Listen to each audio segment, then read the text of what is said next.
President Trump makes these left politicians develop phobia for the truth, but then you know what's crazy? It's how these folks totally disregard the safety of their constituents just to prove Donald Trump wrong. Hear what Governor Pritzker said.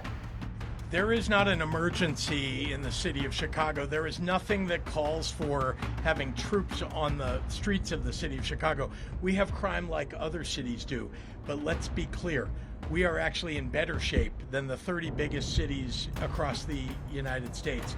We're in better shape on average, and it is important to recognize that the President of the United States is doing this for theatrics. This is not because we've asked for it. It is not because there is some justice that he is going to seek. It is because he wants to create chaos. That is all this is about. Well, one thing that we're trying to make clear to the entire United States is that this is a great city. Look at how beautiful this city is.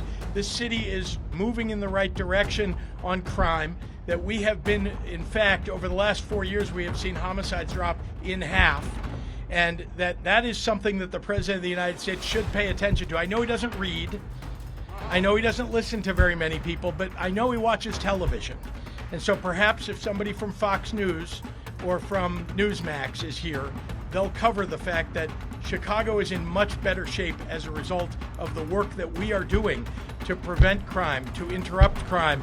From homicides to violent crimes to property crimes, Chicago has some of the worst ratings in the U.S., so we all wonder how the governor of Illinois, JB Pritzker, thinks he can suppress these facts. Calling Trump's decision to send the National Guard, to Chicago theatrical, doesn't take crime off the streets. Neither does it make the residents of Chicago feel safer, and he and all his fellow Democrats know this truth. I want the president to understand that we do not want troops on the ground in the city of Chicago. Neither do the people of Chicago or the people of the state.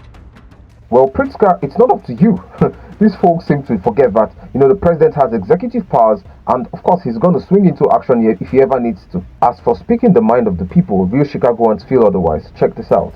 Our children can't walk around the community without fear of being hurt or kidnapped or having a drive-by. So it's what these numbers that they're expressing, we don't feel it in our quality of life. Just like I always say, the left would always be the left. On paper, they make everything feel alright, while the street reports tell a different story. Here's the deal. If the actual residents of Chicago feel unsafe, then there's definitely something these Democrat representatives did with the numbers. By the way, isn't falsifying government reports a crime? I'm just asking. Well, folks, I'd love to know what you all think about all of this in the comments, and please do well to like, share, subscribe to this channel for more. Until the next clip, keep staying peaceful.